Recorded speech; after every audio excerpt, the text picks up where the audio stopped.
McDonald's has entered a Minecraft movie universe, and Grimace, Birdie, and Hamburglar just spawned as new collectibles in the overworld. Now for a limited time, you can get one of 6 McDonald's collectibles when you order a Minecraft movie meal. Ooh. With your choice of Big Mac or 10-piece chicken McNuggets with spicy nether flame sauce. Available now in a biome near you. Oh, and at your local McDonald's. At participating McDonald's for a limited time. A Minecraft movie only in theaters. This episode is brought to you by Indeed. When your computer breaks, you don't wait for it to magically start working again. You fix the problem. So why wait to hire the people your company desperately needs? Use Indeed's sponsored jobs to hire top talent fast. And even better, you only pay for results. There's no need to wait. Speed up your hiring with a $75 sponsored job credit at Indeed.com/podcast. Terms and conditions apply. Make that move, you can't relate to that. I roll the dice, shit, if I lose, I'm gonna be shaking back. Cause lessons learned within the loss just elevate the fact that trial and error just the only way. Ain't no escaping that. I wake up, hit 100 push-ups, then I'm at my route. Check on my stocks, see how they looking, then I'm sliding out. When you start seeing your progression, you stop having doubts. And what's the point of having clout if you can't cash it out? True to this game, and I'm a lifer, ayy. Feel like we finna change the cycle, ayy. That's the most success, you know we thriving, ayy. That's the most depression for our rivals, ayy. Could teach a lesson on survival, ayy. You know I'm from the bottom. What up with it, Wealth Builders? It's your boy, David Bellard, one of the founders of Black Wealth Renaissance Hill, my brother. You already know the vibes. What's good, Jalen? What's good, man? How you doing, my brother? Man, I'm doing fantastic, man. I'm feeling blacktastic. You already know we getting toward the end of the year, and we back at it with another fire session of podcast, man. Hey, man, I'm so excited, dog. I'm feeling good, too, dog. Like you said, blacktastic, fantastic, whatever. I'm just some type of tastic, feeling great. I'm happy to be here on this new episode, but we got another guest that he always come through, deliver fire. He's a friend of the show. He's been here before. But I'm going to let you do your thing with the intro, man, dog. You already know how it go, man. You already know. So, like Jalen just mentioned, man, we got... He like DJ Drama, the intros. So, like Jalen just mentioned, though, y'all, we got a friend of the show on, man. Electrifying episode last time we had him on, so y'all know we had to bring him back. He's a father, husband, entrepreneur, mentor, business leader, and the founder of the Private Small Business Society, none other than Dr. Tayler Jacobs. What's good with you, brother? What's going on with it, dog? I get a pound this time. I told you. Last time I didn't get a pound. I got a pound this time. Friend of the show. I'm good now. Hey, And I'd be remiss if I didn't say it. Appreciate you for extending the studio. Y'all see this fire setup? This look way better than y'all normally see us looking. So I better see them views on the YouTube. Y'all know we look at real quality now. Yeah. But Jake, man, again, thank you for joining us on the show, man. Real brief before we get into it. Yeah. We're familiar with you. Yeah. We know you've built. Well, I was 4 companies at the time, a portfolio of 4 companies to 8-figure business as a conglomerate. Yep. I'm sure there's been a lot more popping off since then. Yeah. Give us a brief reintroduction to yourself. Yeah, so my name is Dr. Jake Tayler Jacobs, founder and CEO of BizCo Capital. And then we also, what you talked about, we spur off and create an organization called Private Small Business Society, which we'll talk about today. But BizCo Capital is more of a holdings company of our consulting firm, our insurance agencies. We acquired a staffing company as well as a call center, 2 call centers in the DR this year.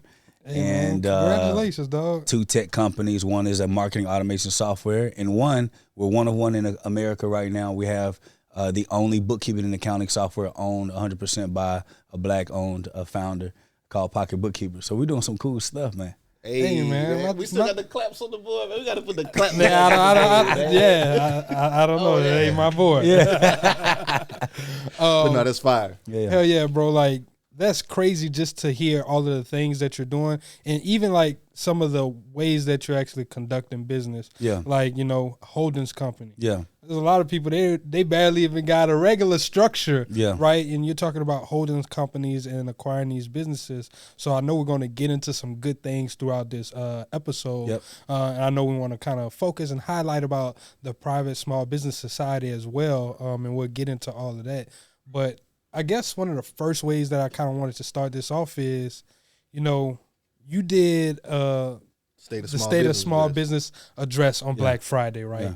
Yeah. And I kind of just want to talk about some of the things that were talked about in there, why you felt there was a need for a State of the Union Small Business Address. So let's start there first. Yeah. Why did you feel there was a need that you had to address small businesses? I think post-pandemic, what people are starting to see is that the market is reverting back to how the market was prior to 2029. Mm-hmm. And so 2019, excuse me. I got you, brother.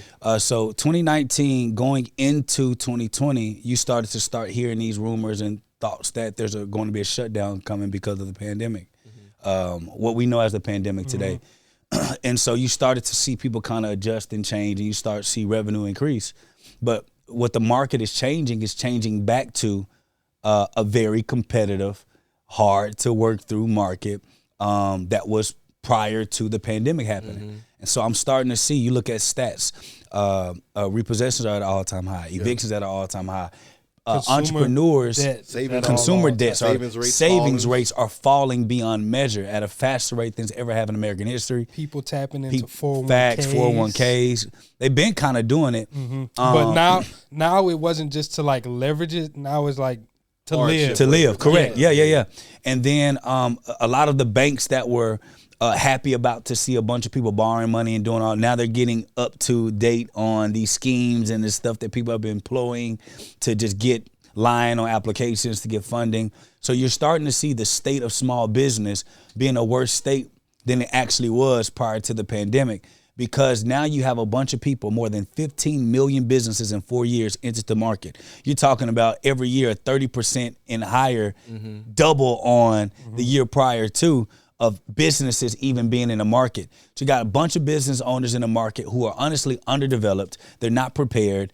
And now they're realizing, like, wait a minute, there's more to business than just posting something on social media and then money going up. So I felt like doing the State of Small Business America was to address the simple fact that we are not as developed as we should be. There's a lot of entrepreneurs that are slowly going back into the job force and not really talking about that process and that change. We've been open about it. We went back to the job force. Yeah, I told y'all, hey, listen. Yeah, you did. You were one of the first to say, hey, man, you got to go get a job. We'll get a job, brother. Yeah, it has nothing to do with that, because statistically it actually shows that people with job experience, at least 10 years within a said field, see 125% more in success launching a business.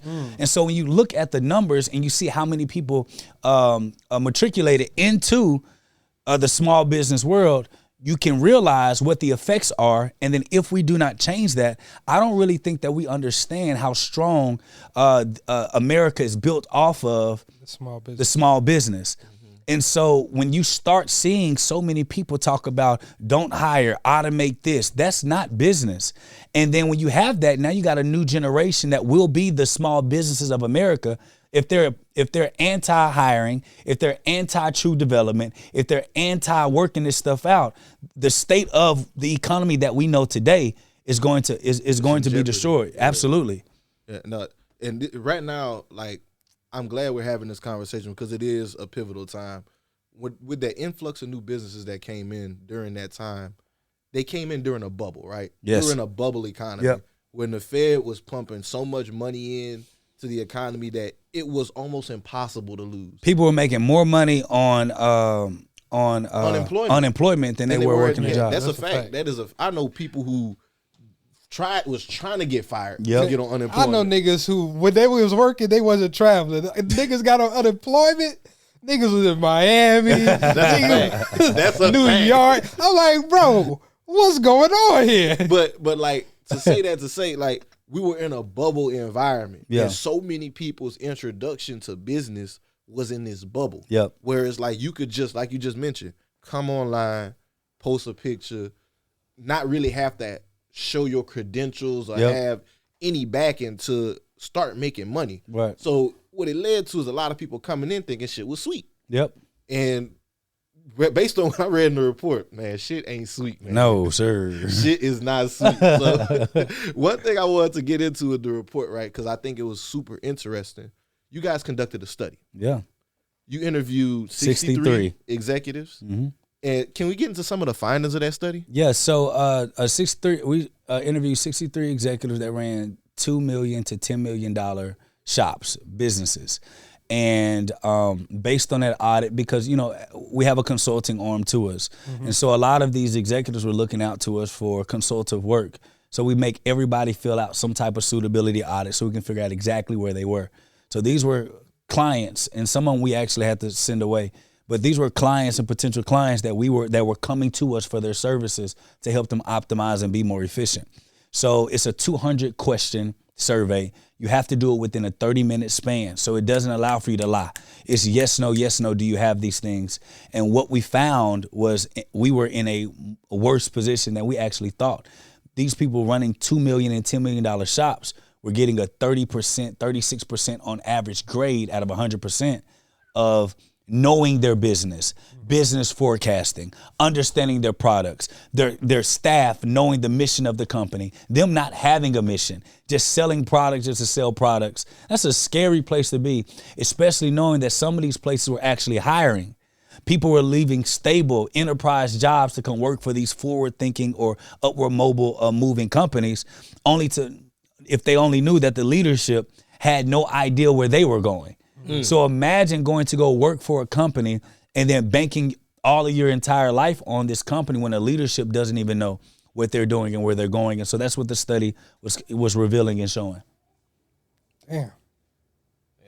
So whenever y'all took the findings and the data of that, right, what did it tell you? This is what we need to act upon now. Like, right. What and that's honestly where the Private Small Business Society, we began to start really pushing toward building certifications. Because what we began to see was that there's a lot of people in positions that were not trained or prepped for those positions. There's a lot of people that were put in places because of what they said they did in the past. And in most small businesses, because you need help, you really don't do resume checks. You don't do reference checks. You don't do anything. You're just hiring anyone that seems like they know a lot of what is going on. If they pass the eyeball test. The eyeball test. Or you saw more companies that were around a long time that their staff were not doing any professional development or training on up-to-date information, because how they did business in the past, they felt like if we just keep doing this, I'm going to just keep making the money that I need to make. I'm going to keep, getting my salary. The company is going to keep progressing.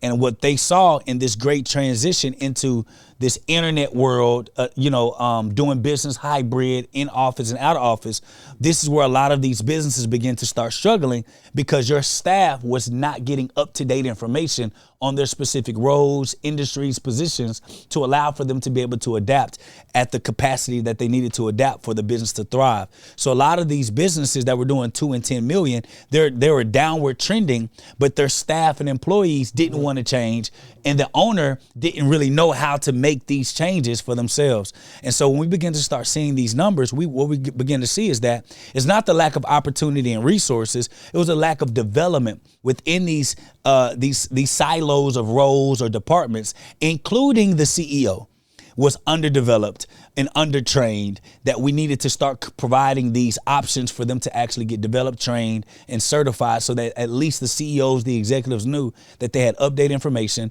they were trained, they went through practicums, whatever they needed to be said or had so they can be able to continue to progress. Something to hold them to a standard. Hold them to a standard. And that's the problem that a lot of small businesses, we don't have a standard. No. And if you think about public companies typically have higher standards because when you're publicly traded, any wrong thing that any one employee does, it can literally drop the stock of the company SEC. And bankrupt everything. So that's why they're big on certifications. They're big on advanced education. They're big on secondary. They're big on higher level education because at least they know that there is a standard of which you've started something, finished something, and they start looking at the rigor of the university that you came from. So at least it gave them a base point in knowledge that you were starting with basic business principles and information. But when we did this study among small businesses, there's a lot of people in staff positions that never even been to business school, that never even studied fundamentals of business, that never even studied customer support other than being hired in customer support. Because as we know, A lot of black businesses struggle with customer support. Just because someone has a good smile doesn't mean that they're good at being able to help these customers be happy, stay patrons, and continue to move forward. When we seen these problems versus going to social media, posting about the problems, we decided let's create a solution so that we can be able to train these staff and employees that are within these businesses, give them career pathways and all the stuff to be able to grow and excel. That's major, man, because again, there's so many times with us that I think about that number, that influx of small businesses. I want to say it was record-breaking in 2021, right? 4-point-something million in 1 year with business filings. A lot of these people, we're talking about the same people who were on social media during the 2020 to 2021 era, where they just read, get an LLC. Go get X amount of dollars in funding. I took a course. And then you're instantly going to be rich, or you're going to build generational wealth. A lot of it, there's steps missing there. A lot of steps. It's a lot of steps missing there. Yes, like the LLC ain't nothing but a piece of paper. That's it. All it's going to do for you is legally protect you in a limited liability. It's a limited liability company. So you still have exposure to risk, right? We just get into it and we start moving and trying to get these things done. We're so focused on revenue that we don't focus on processes a lot of the time. That's right. So now I kind of want to go like just kind of into your personal journey when it came to building the business, because you made your money in insurance. Correct. Right? Start. So what was it like building out systems and processes like in the business? Because we talk about it. Black businesses often struggle with customer support. Right. They struggle with having those defined missions and goals. So how do you relay that stuff to employees? So McDonald's has entered a Minecraft movie universe, and Grimace, Birdie, and Hamburglar just spawned as new collectibles as part of a Minecraft movie meal with your choice of Big Mac or 10-piece chicken McNuggets with spicy nether flame sauce. Participate in McDonald's for a limited time. A Minecraft movie only in theater. In my capacity, I'm glad you brought this up because we're going to keep digging, I'm sure. In insurance, it's different when you build an agency. It's different because 90% of your staff are commissioned only insurance agents. They eat what they kill. Gotcha. So building a support team or big organization is a lot simpler when you're really building a sales team than you building a complete employee-based support organization. Two total different structures that I didn't even realize were total different structures. On one side, you got independent contractors. Yeah, I got 200 independent contractors with 5 internal staff to switching the role. Best of the best doing a. Yeah, well, you hope that they're the best of the best, right? But yeah, they're producing and they're revenuing and they're doing these things, and they know that they have to thrive and exceed because their renewals, their residuals, and their commission is based on what they know and how they cater to these businesses. So I can hold you accountable in your independent agency or you as an independent agent in a lot different manner than I could if somebody was just working as a full-time employee within the business. Those are two total different constraints, and there's two different structures. And so in the insurance world, it was easy to be able, I'm just training salespeople how to go get a client, how to service that client, how to keep up to date, how to follow up with them. So that agent becomes customer support, sales, and everything all in one. So it's a lot different in that manner. But building an insurance agency, it was in 22 states. We did a lot of good stuff. We was a number 3 producing agency for Emeritus for 2 straight years, or 3 straight years. And it was fun. It was absolutely fun in the country. Yeah. So how'd you take that and then figure out the other side of business, right? Like the part where you actually have to hire employees full time, and how'd you transfer? How'd you transfer some of those skills over for you? That was a hard transfer because in the insurance financial sector, you get paid ACH. So you don't even have any dealings with merchant accounts. So I honestly, before 2020, before November, December of 2019, I honestly didn't even know what a merchant account was. So you had never used a Stripe? Never. You never used in my life. But it makes sense, though, if you're getting paid ACH. It's ACH. Insurance companies pay us out. You ain't paying them 2%. Correct.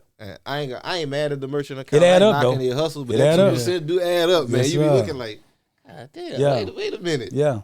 That 1,500 just turned to 13 That's right. something real quick. That's right. That's right. And then in the insurance or financial services world, if there is a chargeback, they don't draft your account. It's just a bill that you owe the insurance carrier that you worked through when you submit policies. I got you. With a merchant account, if there's a refund or a chargeback, they draft in your account. I said, wait a minute, who robbing me, dog? What I sign up for?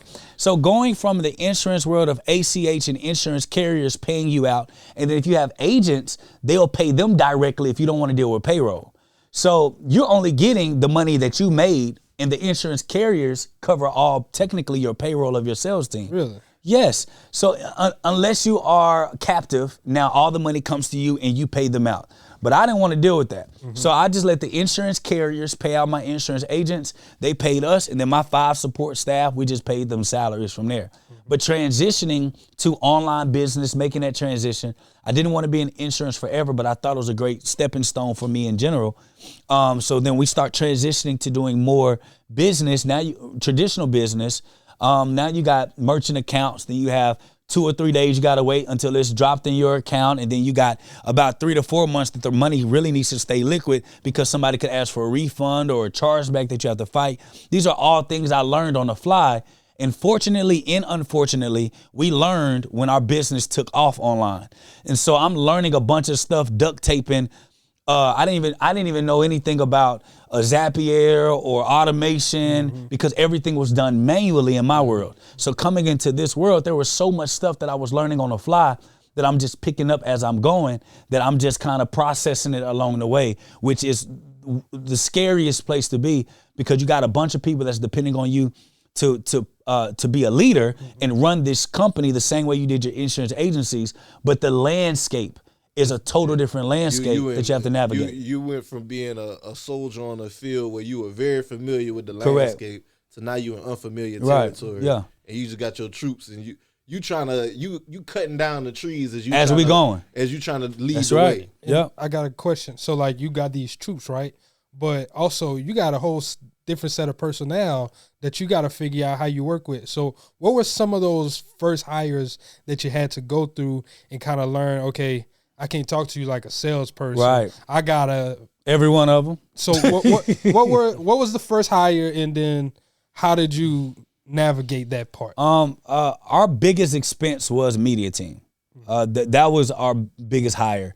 When I came on social media, I'm very big on buying distribution or partnering with distribution. Because if you got a product or service, you got the system in place.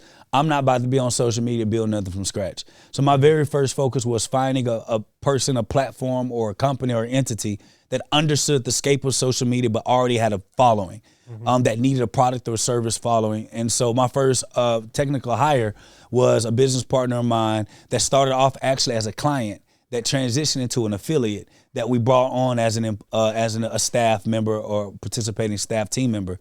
And then from there, we built a marketing team around that person.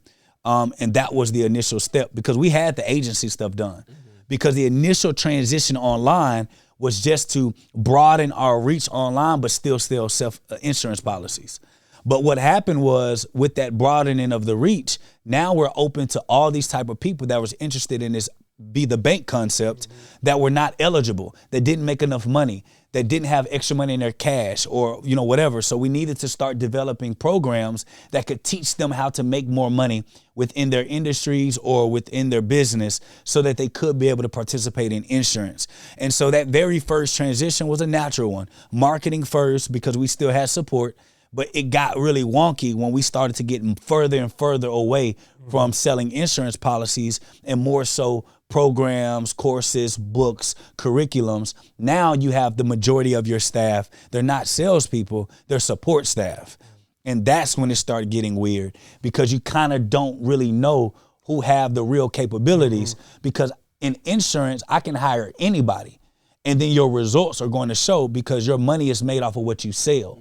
And when I'm hiring a team and a staff, it's not the same. You can lie to me, but now we're 3 months in and I didn't put all this time into you. I'm trying to make it. Getting the result it's hard to figure out the ROI that you're bringing me. Like, unless I directly see every campaign that you work on, it resulted this. Correct. Like it's harder to say, okay, this is how much you're actually bringing back to the company. Correct. Or saving the company. Saving the company or bringing it back. And then it becomes, now you have those positions that are not really saving or making money. So how do you pay them?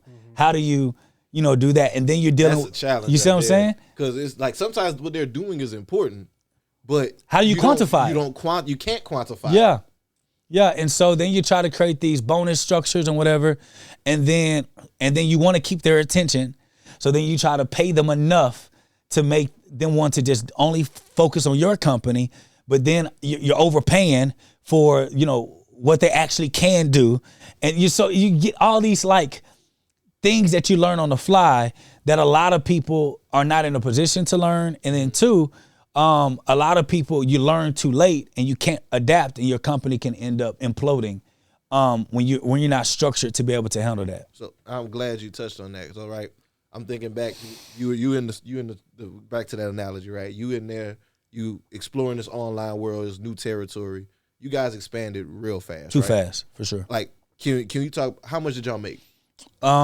We introduced a new program. We had a couple of strategic partners that we partnered with. We launched this new product, and we did a product group organization. We did $11 million in 9 months. What was this product? It was like a range assortment of like financial education. Oh, okay. Yeah, like a package. Like a package. Like every one of the I strategic got partners brought a specific specialty to the table, and then we built this like program that was able to give the consumers a cheaper way to get all of our services in one. So, some education. Yeah, So education for sure. And I asked that question because I'm leading into something. Yeah. So you went 11 mil in 9 months. How much were you making before that? We was ranging between $3 and $5 million a year. So 3 to 5 million a year to 11 mil in 9 months. That's 3 to 4x. What you? I mean, 2 to 3x what you guys were doing. Yeah, right? which is unnatural. Very unnatural. So with that, like we was just talking about how you can be unprepared for stuff like that. What mistakes did you think you made along the way whenever you guys did it with this rapid expansion? Well, there's a lot of things I feel like you could, hindsight 2020, you could have done. One, it would have been to, once we started seeing supernatural growth,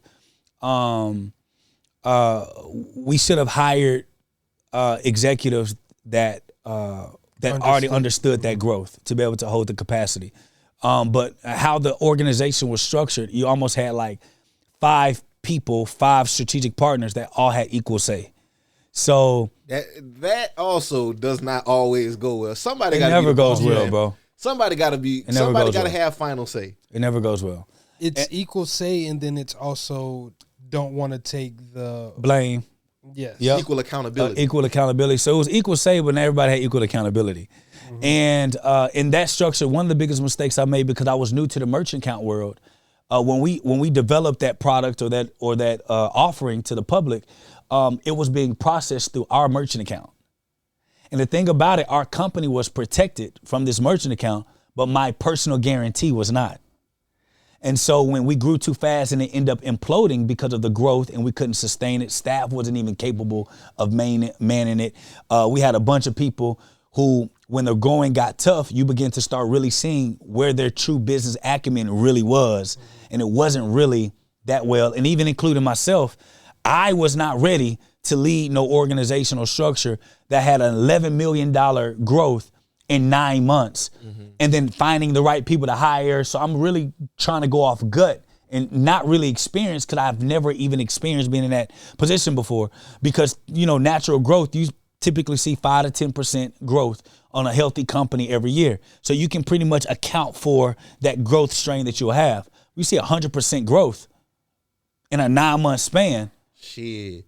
You understand? I'm cashing out. With it, I got a condo on my wrist. Big Willie style. Facts. And so in that process, everything was in my company's name, because with that new product offering, there was no other groups or companies within that group that actually had a merchant account that was already approved at doing that type of processing like ours were.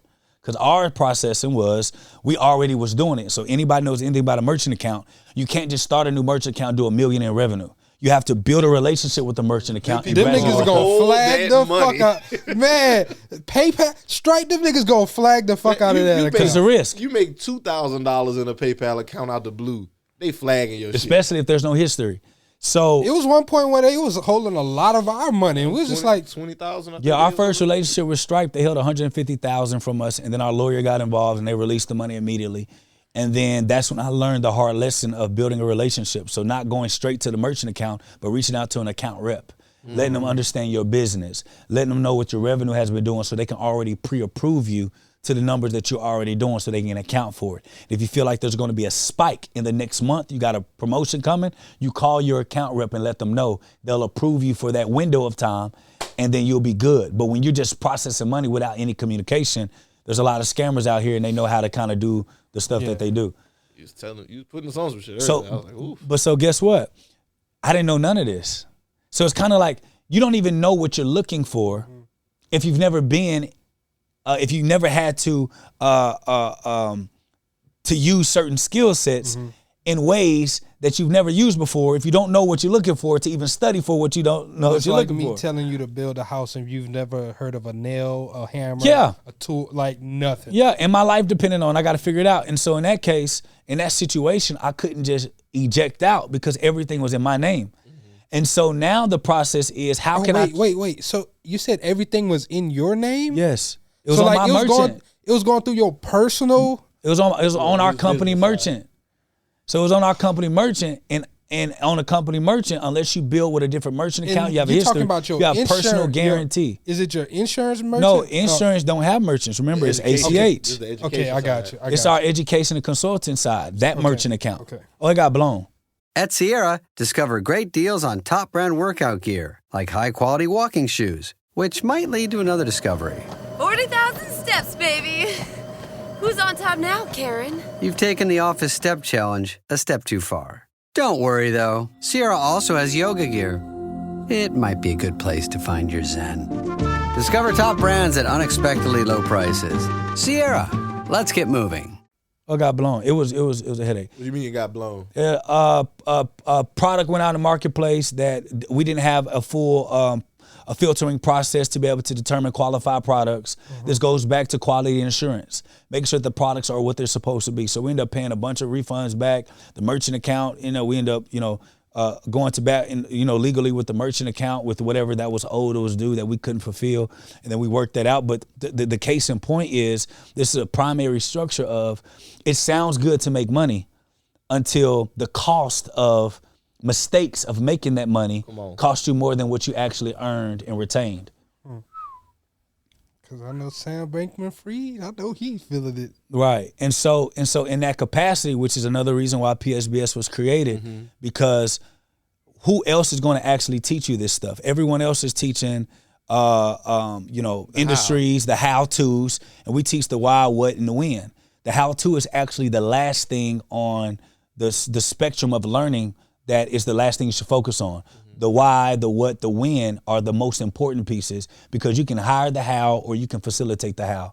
But the how is the last thing. But if you look on social media, it's nothing but how-tos. So a bunch of people are learning from these how-to courses, how-to conferences, how-to YouTube videos, and thinking that translates directly to a job or a career, but it doesn't, because how-to, it just teaches you how to do the stuff and put it together. It doesn't teach you when you're supposed to implement it. It doesn't teach you why it's important. It doesn't teach you all the what's of that industry or of that service when it comes to regularity, when it comes to, absolutely. And so those are the pieces that I was missing. I was learning the how-tos, merchant accounts, but I didn't know the what of the industries. I didn't know how long a chargeback or a refund could last. I didn't know none of that. Let's talk about chargebacks real quick, because you right now, like everything that you're sharing with Private Small Business Society, it makes a lot of sense as to why you would start this. Yeah. Because your personal journey has brought you to a point where, like, if this was an issue that affected me, I know other business owners have. And the fact on top of that, D, not to interrupt you, but we were able to sustain and get through. A lot of people can't take a $4 million loss and still be in the same business that they were in. But the fact that we had and have legitimate businesses that are not all dependent on the same merchant account or our insurance agencies, we still got that, that was processing us through. So that's where that holding company comes into play. Right. I got you. So, yeah, with the chargebacks, Jake, you just mentioned it's a $4 million loss. Was that related to that? Yes, 100% related to it. So let's talk about the chargeback rules, because, when I hear chargebacks more times than not, I think of people trying to scam on you. Right. You know, people go and get products and then be like, "Oh, I never received it," and then You do have digital that. products. You do have that. So that's what I think about more times than not. But I didn't know there was like a statute of limitations on chargebacks. I kind of figured if I put no refunds on my website, ain't no damn refunds if you got the product and I can show it to the merchant, right? Right. So like, can you kind of get into that? Yeah, so you talk about chargebacks and refunds when it's mismarketed, when the product doesn't necessarily do exactly what it was supposed to do, to the T that it was marketed. So like if you were to market the product and then also expose all of the risks of getting the product, what it could or could not do, is almost like prescription pills. If I take a prescription pill, but I also see all of the defects it could cause, that actually kind of protects the company. May call Right. all of that shit. Right. So if you talk about a product and it may cause you lose your entire savings, and then they signed on it or they did, something like that, it'll be in line. Yeah. The deal that we dealt with in that capacity, and then I would love to move on, but the deal that we dealt with is that a lot of these people that got this said product actually signed NDAs and contracts that said that they couldn't get a refund or whatever. They understood the risk. But the issue that I was having was an integral issue, is the fact that a partner that we were dealing with, it feels like they knowingly knew that product was not going to be what it was supposed to be. And when you're, and this is one of the biggest things about protecting your company. When you are partnering with people, a strategic partnership, you have equal say and equal whatever. You're expecting that everyone is going to be holding themselves to the same standard of which you operate business, and that their track record actually is what it's supposed to be. And so you're just taking their word for it. Because other than that, what else there's a bunch of people that say, I didn't go to college, but I made $1 million. I didn't go this. But having certifications and having degrees and having regulatory bodies that can be able to regulate, if you are who you say that you are, brings safety to the consumer and future partners that you do have. So we didn't do our normal background checks. We didn't do our normal stuff that we typically would do, that we can do our caution tales. So when a product went out into the market, it didn't go through quality assurance of products. We kind of went on, what someone said, and then the product didn't do what it was supposed to do.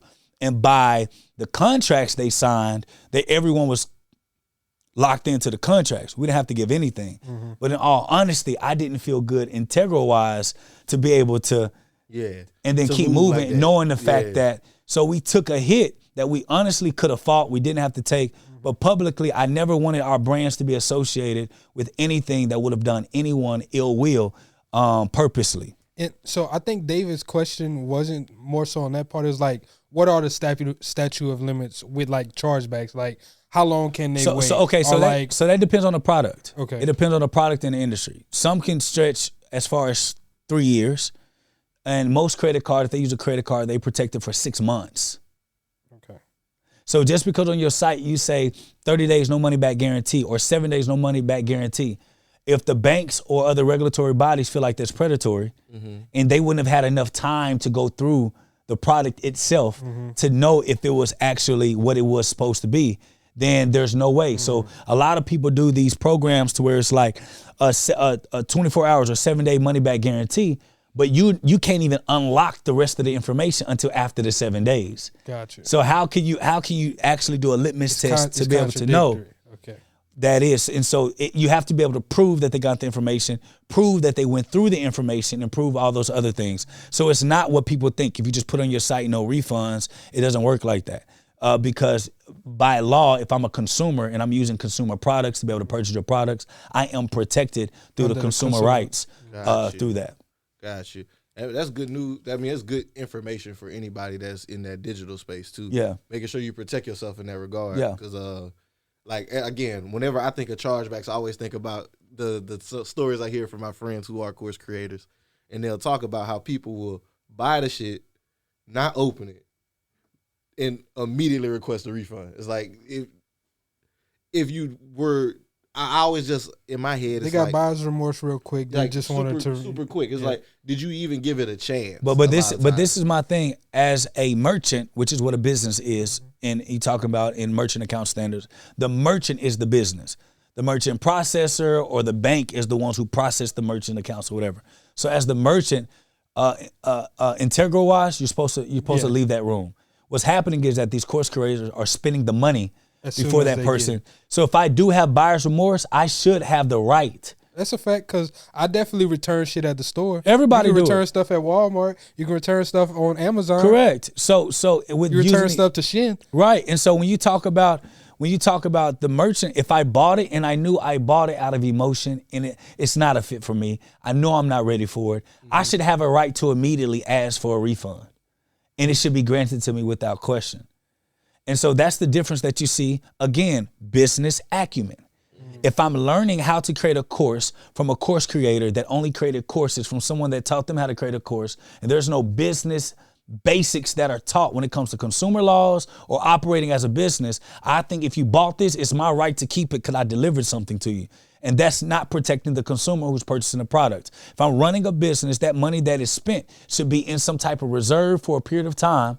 And then after that waiting period, now I can use it for my business, which goes to business management, proper financial literacy on the business side that's able to make sure that that's not an issue. If the money is kept on the side after you purchase and I ask for a refund back immediately, and you can see I haven't opened it, what is it for you just to click refund on your merchant account and just send it right back to them? It takes nothing. Because if I didn't spend the money, if it's just sitting there like it should be, and I'm glad you mentioned that, because now I want to get into that aspect of it, right? In the private small business society, you just talked about financial literacy as a business owner. I'm kind of familiar with a few of the programs. Yeah. Can you explain the certifications that are offered by the private small business society and how they kind of address some of these issues we're talking about here? I got it. So I'll talk to you them and how we have them in like almost like packaging. Okay. So we have the career pathways package, and then we have the executive fellowship package. Currently in our executive fellowship, we have three PhD earned doctors. We have 4 people that have MBAs. We have someone who actually went to the Wharton Business School, which is an Ivy League business school. That's a part of our executive fellowship. And every one of them said that our certification process is extremely extensive and practical for small business use. So when you talk about the different things. So they're like the test group. Yeah, they're the test group. They're a paying test group. I got you. Yeah, but yeah, they're a test group. Hey, there you go. Yeah, and so and then one of our participants is a former vice president of a university. And so, and she's working with us to help get our certifications to partner with HBCUs as an alternative education source because of what she went through. So the information is extensive. But when you talk about the different pathways, you have the career pathway and the executive pathway. The career pathway teaches you all the fundamentals of small business. So we have our standard certification, which is our a small business professional. And that teaches you all the basics and structures of a business, from HR all the way to financial literacy as it pertains to managing books for businesses, customer support, product development, and how to handle all those things. Because we believe, David, that if anybody is getting into a business, whether I'm being hired or I'm running a company, everyone should understand the basics, fundamentals of business. That makes sense. Again, going to that analogy Jalen said, you can't build a house if you don't know what nails, hammers, and screws are. Correct. And so based on the pathway, we have anywhere from working within a business as an entrepreneur or working on the business as an entrepreneur. We have different pathways that they can take. And it's dependent upon personality. See, here's the biggest thing that people don't realize. A lot of people are failing at certain endeavors or certain positions in companies because their personalities don't fit the role. And so if I'm not an analytical person, I shouldn't be in any job positions that requires me to be analytical. Right? I'm underperforming. And if I underperform, I don't get seen to my value. Then I think that the business doesn't value me. But in truth, I'm out of place. But that's the job that I said I wanted to do. So we do the personality test. From the personality test, it tells you what your personality traits are. And then based on your personality trait, we have recommended pathways that you should take. From marketing professional to operations, HR, all those things. So once they get their SBP, they can choose a specialty. The specialty is typically recommended based on their personality. Gotcha. So research analyst, product developer, operations, HR. We have a product development. We have sales professional. We have marketing professional. We have these specialties, project management, that they can kind of get into. Once I get the specialty, then we start focusing on what industries most interest you. Does it make sense? Yeah. Yeah. And so after the specialty, the next one in the career pathway is now executive trainer.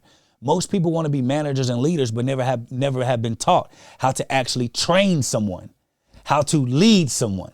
So just because I have an opportunity doesn't mean I'm the best at leading people in that opportunity.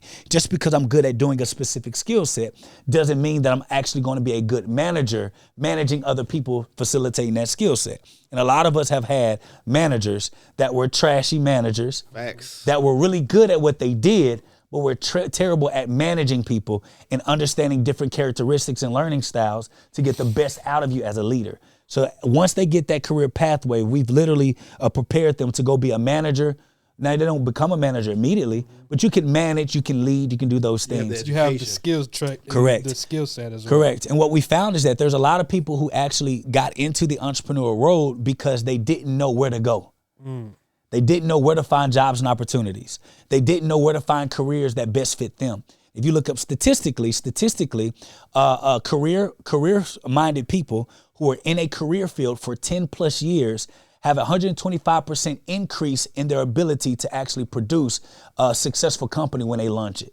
125% in comparison to people who have no experience that are trying to start a business off the whim of passion and not experience. So what we teach is that if you want to be a CEO or an entrepreneur, how about you go in the industry that you want to be in and you go up the pathway? You learn all the intricacies of the business. You learn the laws, the regulation, the hot seasons, the bad seasons, and you can get paid while you're learning. And then when you feel like you've learned everything you need to learn about that industry and you get the certifications that you need, now you go and start your company in a better position, not coming in as a novice, because that's the why, the what, and the when. So when you're working a career, you learn the why, what, when, and how. So when you go run your business, you already have all four of the components when we talk about our comprehension model. Now, after you go through that, then we have partnerships that we're building with staffing agencies. And we have thousands of businesses that we partner with that once you go through our certification process, we can get you placed. The best thing is that what most people don't realize is that when you're in the entrepreneurial world and you try to go back into the career force, it's hard to get a job because they see you as unemployed for 2, 3, 4 years. And not even just that piece too. This part up here too, mentally, you gotta change some shit just so that you can go back into the workforce. That's right. That's right. And so we help with that. We help that with the business. With businesses, we teach businesses how to be more forward thinking with hiring entrepreneurs. An entrepreneur is somebody that has the capabilities of being an entrepreneur. They're free-minded. They think well. They think against the curve. They're not yes men. They can perform on their own. You don't have to look over their shoulders. Mm-hmm. So those are the type of people that you want in management and leadership and executives, right? And embracing, getting more small business to embrace those type of people, because what we found in our surveys is that a large majority of people that went to go start their own businesses, they left not because they were looking to get rich, but because they wanted to be appreciated, heard, feel fulfilled, that my ideas that I'm bringing to the table actually are being heard and being implemented, and I can be compensated for what I bring. So we're changing the way even small and mid-sized businesses even see what they consider employees, to be more stakeholder partners. If you have an idea and we implement it, why can't I work you into the profit share for your idea to make you feel like with this innovation that I'm bringing a company, I can be compensated no matter my position because of my ability to move the company forward. So that's that relationship that we're building with businesses, as well as we're training people to get certified in these different endeavors. So if somebody was running a company in the career pathway, say you wanted to be a CEO, Jay wanted to be head of marketing, and someone else wanted to be operations. Typically, y'all will go to YouTube University or take the same programming course and try to learn stuff on the fly. Now with us, you can get certified. You can go through your CEO pathway. He can go through the marketing pathway, and your partner can go through operations pathway, and y'all can finish out at the same time and have all the basic knowledge to be able to make that business shake. But the beauty of it is the other side. It's the executive fellowship. Now you're talking about in the first level, which is the executive small business professional. Now you're learning how to run a department. Now you're learning how to run budgets. Now you're learning strategic partnership. Now you're learning leadership on a much more higher level. You're talking about now you're getting prepped to run organizations that have maybe 10 and plus employees. Now you said this is the executive fellowship. That's the executive fellowship. That's that executive certification process. So how does that differ from the small business professional in those earlier learning tracks? Right. So the earlier learning tracks are all mainly fundamental in specialties, okay, based on whatever role or position that you're playing within a business. When you go to executive small business and the senior executive small business, now you're looking at more departmental in the structure of the company as a whole. Mm-hmm. So I'm going from thinking in a silo based on the position I'm bringing the company or the role that I'm playing within my business or the role I'm playing within a business, to now I have to think about how my department can affect other departments, how my small business can affect the market in all those other cases. So that's the executive level. And then the senior executive level, you learn every department, how to run every department, research, sales, marketing, product development, every position that's needed, all components of the department that's needed. Those are the people that want to be at the director, executive, or CEO level of their business so they can understand the full functions of an entire company. So that they know where they need to be and where the company needs to be. Gotcha. So with that, what are the requirements to get into the executive fellowship and the senior executive? The spirit of innovation is deeply ingrained in America, and Google is helping Americans innovate in ways both big and small. The Department of Defense is working with Google to help secure America's digital defense systems, from establishing cloud-based zero-trust solutions to deploying the latest AI technology. This is a new era of American innovation. Find out more at g.co/American innovation. I was never really a runner. The way I see running is a gift, especially when you have stage 4 cancer. I'm Anne. I'm running the Boston Marathon, presented by Bank of America. I run for Dana-Farber Cancer Institute to give people like me a chance to thrive in life, even with cancer.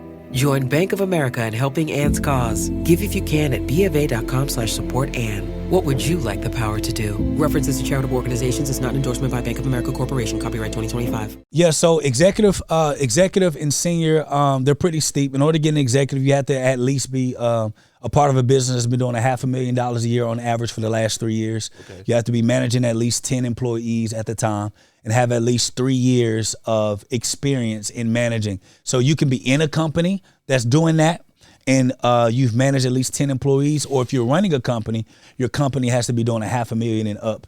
And then you can't even get into the senior executive program unless you have your executive small business certification. So these are all stepping stones where you have to complete one certification to get to the other. Other than that, everyone starts at the SBP, getting that basic certification and building on top of that. So I kind of want to, we just got into a lot of it, and I kind of want to dig from the consumer side, right? Got it. Your background is in education. Yes, I was certified licensed to be a teacher. It sounds like a lot of thought has went into this program, right? Yeah. How many years did it take you to develop this? As far as certifications, intentionally about 2 years, but we've been building out all of these within our businesses because we've been doing consulting for a long time. Mm-hmm. So we've been implementing these systems into businesses over time, and training, employees as well as employers, for nearly 11 years. Now, when it comes to the structure of the entire school, that's been being built ever since, I was in my education department, trying to figure out how I can make that transition. But in my perspective, my biggest concern was that there's a lot of people that were teaching business or in colleges or in courses that actually never built traditional offline and online businesses. And so for me to start this institute, if you will, or this certification in professional development, for it to be respected, I knew that I needed as a businessman to go out there in different industries and produce the same result many times over before we built this, so that people can know that the information that you're getting is not from people that regurgitated how-to information. These are people that built 5 multi-million-dollar companies from scratch, all debt-free, in different industries, offline and online, that can help be able to position you, moving forward. So as we partner with businesses, they know we're just not trainers and recruiters. We know what the small business needs because we have run small businesses. We actively manage small businesses. And this is just a piece of one of our organizations. And then 2, the person that wants to go through our executive track or our career pathway track, they know that they're getting up-to-date information that will allow for them to stand out against the people that's going after those same clients or after those same job positions. So How much easier did you having the teacher experience make it? Like, how much easier was it for you to develop this from that lens? Like, okay, I got experience creating curriculums. Yeah. I've got experience with understanding that there's different learning styles. Yeah. Like, what was some of that thought that went into this process? It's absolutely easy, especially when you go to school for it. So, and I like to toot my own horn. I was number one in my class. So I took this piece seriously, and then being raised amongst educators and pastors, writing lesson plans and writing books and then writing, it's natural. And then writing the curriculum to make sure that it actually matches up to the different learning styles that are needed. And so understanding these learning styles, having quizzes and practicums and cornerstones and a presentation where they can see the video and the audio, and then the books, actual curriculums that they can hold. Amir, if you can, bring me the curriculums, please. The curriculums that they can hold. It brings about education as a whole to them so they can be able to process the information that they need. Makes sense. And just kind of building on what Jalen was saying and what you were sharing with us while we were waiting on the physical copies. What I can respect about it is that it's not just theory, right? This is from practice. This is something that, because you've been able to build out businesses. Y'all check these out, right? Check these out. I'm gonna go grab a big one. Look at this. That's the small business executive one. Yeah. So this is the small business executive fellowship, right? Yeah, that's the certification. So the fellowship is a combination of these two as well. Yep. So the senior executive. So this is the executive fellowship. Two curriculums. Yeah. I gotta show. Okay. So look, boom. That's the first one. That's the workbook that goes with that one. Oh, if y'all listening, by the way, y'all might want to go to YouTube. Yeah, y'all might want so y'all can actually see what we're talking about. Hey, listen, those ain't those ain't 80 big fonts. Those are that's that good stuff. We getting into the nitty gritty here. Financial planning and analysis. Hill. Real talk. Business Hill. Yeah, that's right. I remember paying that damn money for them damn books. So with these different programs, right? We're looking at curriculum here.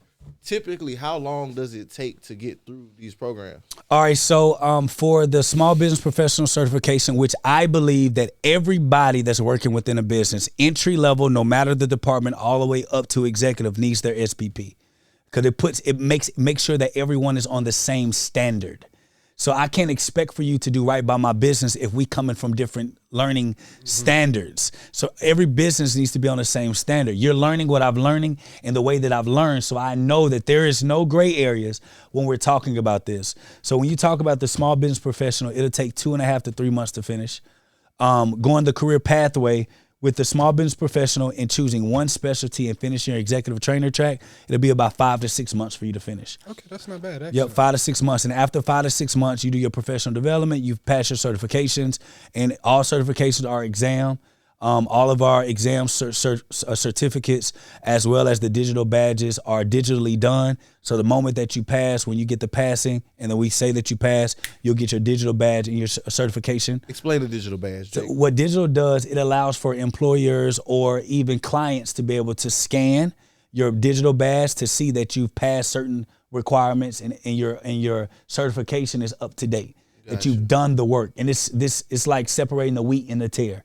So many people talk about all these results that they've done, but if I can go look at your badge and see this certification, I know that you're being held to some type of regulatory body, that you're committing to ethics and the standard of doing business. That if I don't like the way that you do business, I can report you to this regulatory body that can now look at what's going on to determine if you're going to keep your certification or not. I think that's important. I think the standard of how we operate business as a small business, because of this ever-growing internet world, that we need something that people would opt into to say, I want to be held to the standard, so that people know that if I have this certification, they know that I'm opting to do the best that I can to give you the best experience as an employee or as a client.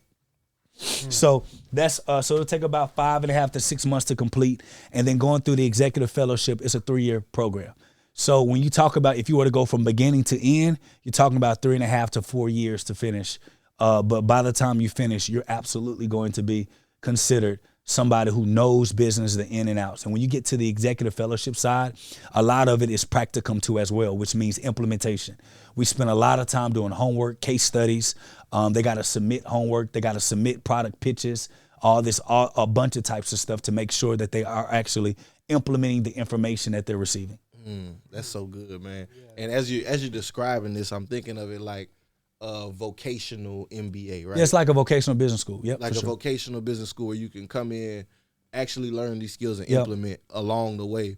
And I think it's a great idea with what like you're building out here with PSBS, because myself, right, getting into business, it resonates with my story. Yeah. We got into business as people fresh out of college. We didn't really know what it is exactly we wanted to do. We know our talents was being wasted at our jobs. I got you. We was making like $30K a year. Yeah. You know what I'm saying? Frustrated. Like, man, fuck it. Entrepreneurship, the only way we gonna make some money. Right. So like we get online. We don't really have the whole business acumen. We don't have this base knowledge. I was a biology major in college. I ain't gonna learn all that shit these other guys learn. That's right. So like, it was purely off the muscle. And yes, we've been able to build something amazing. Y'all done great too, by the way. So I went to school for business, but even with that, they teach you. Can we talk about that? We talked about it earlier. Yeah. They teach you the theory. Like, I wanted to tell y'all that earlier. Like, my projects, I think I had like 3 or 4 projects total that I had to do. One of them was like a marketing project where I had to market a business. Another one was this like senior level project. I don't even remember what the fuck I had to do. Like, whenever you say you're doing these projects, there's no real world experience. So this is simulation. Yeah, like that type of. So for in our world and what we believe, like, so we have the CEO pathway. If you want to be a entrepreneur, you want to be you want to run a business. It's in our intention, because the difference between like a vocational route of us versus, like you were saying, university. Vocationals like trade schools, those things, those are more practical, directly to the job force. College is more theoretical, like theory, broad range and thinking. They expect you to get your experience through an internship. Now watch this. Now my issue that I have with colleges, okay, you spend a bunch of money on recruiting people to your institution, but not the same money in placing people. That's the problem that I have with universities. So I'm making all this money to get you in. I want to keep you. I want to get you to buy the books. I want you to get you all this other stuff. But you got to go. Like, bro, there were so many times where I saw my peers like trying to go find internships and don't even know where to look. So it's in my heart. If I go to school, most they'll do is a career day type shit for you. Facts. And in my case, if I'm going to school for entrepreneurship, I should be leaving this camp with a business that's operating, that's producing some type of income, that's done the research, not getting this idea to pitch it to investors or to get funding. It should be already enacted. If I am going through my track where I want to eventually be a COO or a CMO or CTO or head of research, I need to be in industry. I need to be placed with a company that will allow for me to stretch my wings and to implement all this stuff that I learned. And then when I finish that contract or that period, I can come back to PSBS and say I'm ready for my second placement. And then PSBS places you with something that's a little higher, that's a little bit more challenging, that can build your portfolio. So by the time they go through our program, if they go through it the right way, we do the placement for them.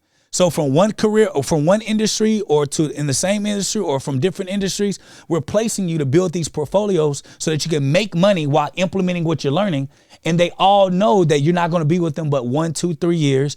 And if you love it there, you can sign to come full time. If you don't, we can replace you with someone else that wants that position and then get you another placement. It's really bridging the gap, because on the staffing agency side, they just find what you already know how to do. They look at your resume and they try to go get you some type of entry-level positions that you can do whatever contract. On the college side, they just want to teach you theory. And then like a fat ass check in the process. Facts. And then on the trade school side, it's only specific to an industry. So what makes us different is that we're not specific to an industry. We're teaching all of the basic fundamental principles that can allow for anyone to be able to adapt post any industry. Then we place them in the industries that they want, so that they can get the experiences that they need, and then we continue to move it from there. So we're a hybrid of a college, a university, and a trade school and staffing agency all in one, to ensure that these people that need better jobs and opportunities can actually get the training and support that they need to be able to grow and expand. So is your goal to become accredited? It just depends on regional and national. So the thing with accredited, and a lot of people haven't misunderstood, when it comes to accreditation, most accreditation has a lot to do with wanting to get federal funding. If I want to get accredited, that means I want federal funding so that somebody can fill out FAFSA and get money from the government so that the government can be able to see it. Or two, I want the accreditation because I don't have the network of businesses already or a network of people already, so I can leverage this accreditation to say, hey, I'm accredited, so that's why you should work with me. But we don't need it because, one, we've already been proven in the business world. Two, we already have thousands of businesses. Streets, nigga. Yeah, we already have thousands of businesses that already see they see our concept and want to work with us. We have businesses that already agreed, Jaylee and D, to say, hey, listen, we'll be the apprentice company, where they can come every 6 months to a year. We can give them 6 months to a year contract where they can come work it out because all we have in our budget is $20 a month. Just $20 an hour. All we got is $20 an hour. We don't want any more top level positions. We want to keep this thing where it is, but we want innovation to continue to have it in and out the business. Well, guess what happens? I can continue to place somebody for their first 6 month or year contract within an industry that they have no experience with a company that knows that they're training them to go to another position. So when you have those relationships, you don't need accreditation to back you up. The only thing that is needed now is for people that matriculate through the program, for them to actually see the results. And we've already seen it. We've had people sell their companies. We had people buy businesses. We've had people get promotions up to $30,000 increase in promotions. We had people lock in their first contracts where they opted out from being an employee because they wanted to be a contractor, and then was able to lock in $150,000, $180,000 contract when the salary was only going to pay them $80,000. See, we already have these things working. So when you have the function of it working, proof of concept, in the relationships directly with the people, no middleman, I don't need an accredited body to try to take credit of stuff that we've built already so that you can build the accreditation off of us, and we don't have any ownership in that accreditation. Our goal is to become the accreditation for small businesses moving forward and professionals ourselves. So tagging ourselves to another regional or national certification or accredited body that has been proven not to be open to change. All the businesses or schools, or trade schools that end up getting accredited end up all operating the same way, because the same regulatory bodies are held by the same people that are being held to the old traditional way of education. And I don't know if people have seen by now, don't nobody trust universities and schools no more. Nah, that trust factor is falling. I seen an article recently that said that enrollment by black students was at the lowest it's been probably since the 80s. And this is what you got to understand. Oh my gosh, I'm so glad you brought this up.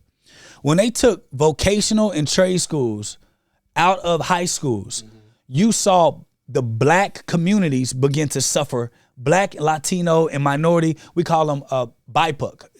You got black, indigenous, people of color. Okay, when you have that BIPOC, that group of people, we all needed. We needed to go straight to the real blue collar workers made money. Most of us that actually made money, and let me talk about. My dad a mechanic. We finna talk about this. Let's get into it. Because listen, when you think about the notion of where a majority of our wealth and stability came from, it came from trade school. Because we, as a BIPOC people, we could not afford to not go straight to the workforce to help mom, dad, sister, cousin, brother, auntie out. We had to go work.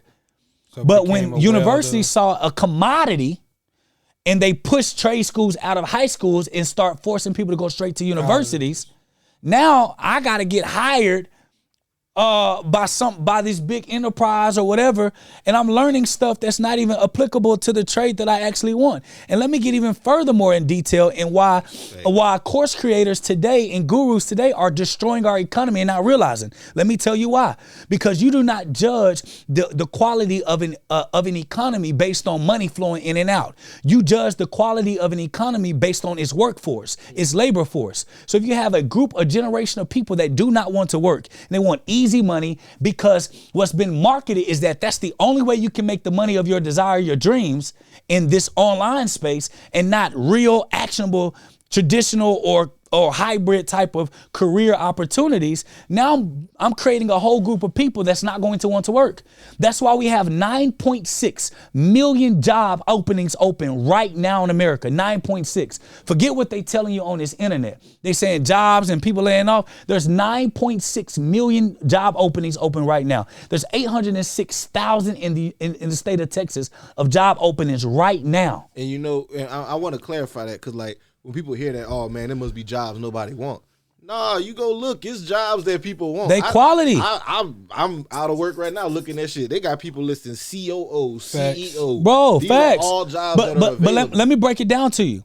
You know, 90% of the people, quote unquote, running businesses as bosses today would never even be able to land a CEO job that's open right now. Oh, I'm 100% sure. I wouldn't land a CEO job. And let me tell you why? Because they ask you what are all the what departments have you managed? What has been the largest organization that you've had? And you got all these people teaching all this crazy stuff, bro. Automate everything, just use technology, have no staff, and then when the market changes, brought that back up because I want to get into that after this. When the market changes and you got to go back to work, the job force only sees you as a marketer or a salesperson, which is why majority of entrepreneurs only can get jobs in sales or in marketing or customer support, maybe at the entry level, because honestly, running your online business, that's all you actually did. Majority of people cannot go get CEO jobs right now. And there's a lot of opportunities that are open to diverse CEOs, but we can't even qualify for those positions because we're not equipped for those positions to even man those positions themselves. That makes sense, because you can't really call yourself a that CEO. boy on fire right now. It really is. You can't call yourself a CEO if you don't have a staff, right? And if you don't have an executive suite. Because like, what was the statistic? I was just looking at this. 94%. You ain't even got a board of directors. Yeah, what? So how you a CEO? 94% of black-owned businesses are single-member LLCs. So it's like sole owner. That's just not black though. They don't have staff. That's not black. That's most businesses. Yeah, most businesses. I know for black people it's higher. That's facts. Like I want to say the general number is somewhere in the 80 percentile, and for black people we're like 94, 95% of our firms don't employ people. That's right. It's like, how can you call yourself a CEO, like you just said, if all you got is some Zapier integrations, a couple, like you're just leveraging technology. That's it. Basically. But you don't have a team. Barely leveraging. You pay somebody to build it, and now you just calling yourself a boss. And then on top of that, oh my gosh, there's so much to. All right, so. Let's stay. So let's just talk about this. Let's just talk about the fundamental function of what a small business is supposed to bring to the economy. A small business within a community, taxes, job opportunities. When you look at donations and foundations created or grants given in a community, is given by small businesses. Jobs and opportunity. 61% of the job force is small business. Yet everyone online is talking about how you don't need to hire, is too much of a burden. No, being an entrepreneur and a CEO is a responsibility that you have, that you must provide jobs and opportunity, that you must provide career advancement, or you must be some type of place that you add value to the community that you're in, because the community needs small businesses to thrive, because the backbone of America is built off of small businesses. That's why they give us all them tax breaks. Lowe's is the destination for Ego outdoor power equipment this spring. See what's new and exclusive, like the 17-inch string trimmer with Line IQ technology that auto-feeds to save you time, and the 22-inch Select Cut self-propelled mowers with a multi-blade system for precise cutting. Shop Ego Days, happening now during Spring Fest at Lowe's. We help, you save. Selection varies by location while supplies last. So even in this concept, you think Amazon and them wasn't paying taxes? Bro, Amazon is built off of small businesses. Facts. They hire small businesses. Go to Amazon and buy right now. Small businesses are the ones that are facilitating marketing. That's why it's fulfilled by Amazon. So if you even look at it, at its core, so for small businesses to even operate, like, bro, there's a study that says, can't think of the study right now, but I know it's in the report. Or if it's not, it's going to be, it's in one of the white papers. We do on LinkedIn for sure. We do White Paper Wednesdays now. For every Wednesday, we have a white paper that we go over to kind of keep people up to date on what they need to be paying attention to. So it says that the average small business entrepreneur, this is including all demographics, not just black, makes about $75,000 a year on their own.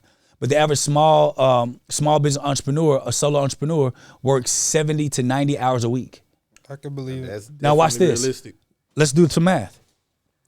This is 75,000. That's at least 10-hour days every day. Jay, this is $75,000 a year, not including taxes being taken out. So 75,000 divided by let's say 80 hours a week times 4. You're probably getting paid about $10 an hour. Times 12 months. That's 80 hours a week times 4 times 12 months. 3,840. Okay, so 75,000 divided by 3,840. You're getting paid $19 an hour. Oh my God! Then you take away taxes, you're getting paid $13 to $15 an hour, not including if you got a couple of people that you pay on time. You're getting paid $12 an hour. So okay, so most managers actually take home more. Most managers will take home more than. I'm on their side of it, Jake. They got their freedom. What freedom? How do you have freedom when you have to work 80 to 90 hours a week? What freedom? What's free? Free is when nobody else can tell me who to be. That's Meek Mill's for you. I didn't know I had no rap in me. Yeah. I was trying to. Yeah, that's that Meek Mill, Jay-Z, and Nas. Yeah. Jay-Z. That's that was free. Yeah, Jay-Z was on. But so you talk about that. How can you claim that you're free and you're a slave to the very thing that you claim was your freedom ticket? And you don't even know how to operate out of it. Because you left your job, which where you were an employee. Here's another marker. Well, you was an employee where you didn't have to leave and think about that shit. Nothing. Now, it's all on you, baby. You wake up thinking about that shit. You thinking about the shit while you're dreaming. Fucking your logo chasing you in your dreams. Facts. It's your logo chasing you. No. So even if y'all are dumb. You go, the lion facing you. No, I want to sleep. No, God. I just want to break. The business of your dreams turning to the business of your nightmare. Well, think about it. You have no paid time off. You have no benefits. Most small business owners don't even have benefits. You have no benefits. You have no insurance. You ain't been to the dentist in 5 years. Paying all that shit out your pocket. You paying everything out your pocket. These are truths. When you go on vacation, you working on a vacation. These are all the stuff that you have. You have no vacation. Mm-hmm. When you talk about social media, let's talk about the influence. You spend more time finding content, creating the content, editing the content, and then interviewing people and finding who to interview and dealing with that and answering the comments. Before you know it, you taking your computer, your laptop, and everything everywhere. Y'all heard me. I don't even have Instagram on my phone. He did tell us that. I was like, content go up every day on his page. I got a little jealous whenever that nigga said that. That nigga said, I ain't got Instagram on my phone. I don't have Instagram, bro. Like, what? You cannot see. There is no Instagram. You see no Instagram on my phone. Only thing I have on my phone, I don't even know what that is. But LinkedIn. That's old Twitter. I got LinkedIn. X is Twitter. Well, Twitter is X. And content go up every day. On all of the platforms. See what I'm saying? Yeah. So when we talk about the fundamentals, yes, I'm glad that you learned how to make money. That is great. But now let me teach you, if you truly want to be an entrepreneur, let me teach you how to be a CEO. Let me teach you how to really run your business. If you got partners, let me train all of you. Let us train all of you. If you know that this entrepreneur world ain't for you, but you just don't know where to get to, you got a felony. Do you know that most felons actually don't want to run their own business? They prefer stable, consistent income because when they were in jail, they had that. Yeah, that's just their only option is a business. So when you get your certification through us, getting that certification, us doing our character check on you, do you know that that's going to weigh heavier than your background check of your felony when we place you? Because you already got the relationships with staffing agencies. And businesses. So you ain't got to fake no more. Now when you can run your business, you can actually go get training and then run your business on the side. And let me just say this. This is a call to action to a lot of small business owners. It's also your fault. For the mid-market and small business, it's your fault because you didn't have an open enough organizational structure where you allowed for your team and your staff to be innovative. You didn't allow for them to build their own businesses. There's so many small business owners that could be a lot more stacked if you invested in your staff that had business ideas that they learned through your business that they wanted to go spin off on their own. We need more small businesses to be accepting of entrepreneurs. People that have the entrepreneur swag, but they're not ready yet to run a business and handle all of the responsibilities that come with it. I don't know how many entrepreneurs say that they didn't understand what IRS was. That's scary. That is scary. That's the same scary. IRS that take out money out your taxes every time. Every paycheck. Same ones that's gonna knock on your door in about 4-5 years because you ain't been paying them at the end of the year. Yeah. Where did you keep your paper records? You're being audited. Jay, you had a question? You said you had a question for me. I did have a question about the automation part, right? So automation and anti-hiring, like, do you feel like there is a area for it in the job, in your business, or are you just totally like anti-automation? I love automation. Okay. Bro, nothing in this world will work if people aren't involved. What is automation if people don't push the buttons and make it smarter and activate it? Automation is just, all it is just fulfilling tasks that are mundane. And what it will do, it will make the workforce become more innovative and think better. Because now instead of doing the Correct. small day-to-day tasks, now So there are going to be jobs open. A lot of people are scared, automation is going to take our jobs. No, it's not. Automation, once you learn automation, now you have a job in making sure that the automation works efficiently and effectively. It just elevates the way that we do the same very thing. So I think that small business, especially people that's been learning the how-tos, can actually go find jobs and fulfillments within a small and mid-sized businesses, get them $50,000 to $80,000 a year, helping them with their automation structure, implementation, efficiency models, and then be able to negotiate in their contract. If I'm able to help you become 4 to 15% more efficient, can I at least get 5% of that efficiency so that I can get them bonuses and making the company operate better? People get what you negotiate, but if you don't know how to negotiate, you think that being in this entrepreneurship world is the only place where where you can be. And I'm telling y'all this right now. A lot of you all are struggling and you don't have to struggle. That's real. Let that weigh on your spirit a little second. Let it sizzle. We just said it before, man. Look, you gotta go get a job, bro. Don't be embarrassed. Like I said, because and like you just mentioned, Jake, it's not always like the same thing that what you left originally. Correct. To me, that was my whole thing. It's like, I'm getting paid nothing. I don't feel valued here. I can go do this on my own because I'm making more money over here. Can I tell you why you felt that way, though? Which is why majority of people feel that way. It's because you don't understand all the functions of the business. That's 100% a fact. That's why getting that SBP is important, the very base flagship certification that we have. Because if every person that you hired understands every function of the business, you'll say, yes, I'm just doing customer support, but I wouldn't have nobody to call if sales wasn't closing, if marketing wasn't marketing, if product development didn't create a product that sales could sell, that market can market. My job is just a small piece of a silo. So yes, I don't feel valued because you're not doing anything more valuable to the organization. Just a cog in the wheel. You got to figure out how to move up the ladder across. Correct. Over. And a lot of people have unrealistic expectations of what it takes to move the needle, which is why when they start their own business and they hire people, they don't even know how to communicate it because you don't even have full respect for the work in job force. And let me just be clear. 100% of the people selling courses and products right now making 100% of their money from people that have traditional jobs. Talk to them. So even the economy right now that's being stimulated by the gurus and course creators, their money in their pockets are being stimulated from the dreams being sold from average, everyday working world. And then when they lose or it doesn't work, they got to go back to their job, save up money again to try to take another one of your fake products. And that's a fact. If we can't deal with that fact, we can't understand the importance of the workforce and labor force. So the reason why my staff love me is because I was a great employee. I've always been a great number 2. I've always been a great number 3. I've excelled in every position that was given to me. So when I'm talking to my team, they stay with me. You want to know why? Because they understand how important that one role is for the entire wheel of the business.